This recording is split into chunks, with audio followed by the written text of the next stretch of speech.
Last week, my boyfriend and I decided we wanted to go on a road trip down to his parents' summer house in Baja for the weekend. So we loaded up his car with coolers and surfboards and hit the road. It was going to be 10 hours of driving without breaks, but we wanted to get it all done in one day so as to, maximize beach time. Even though we got an early start, it got hot fast. To make things worse, we quickly discovered that the air conditioning in his car had stopped working.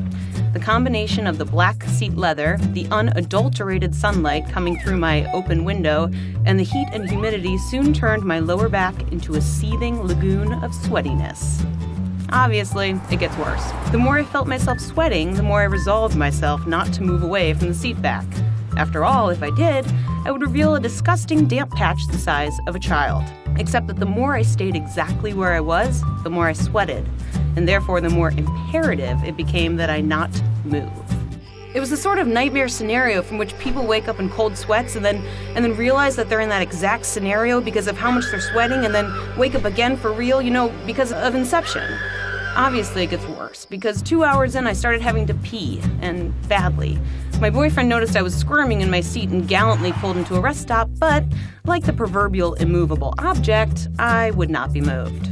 I insisted that I didn't have to pee, and 2 minutes of back and forth ended up with me screaming at him to get back on the highway. I held my pee for 10 straight hours of driving. When we finally got to the house, I sprinted into the beach house like a maniac and made a beeline for the bathroom. I went back to help unload the car and found my boyfriend was still in the driver's seat, laughing his ass off. I looked at my seat and saw a literal puddle of sweat trickling off the seat and out the door. The next day, I got my sweat glands removed by a Mexican doctor. Now I cool myself by panting, like a dog.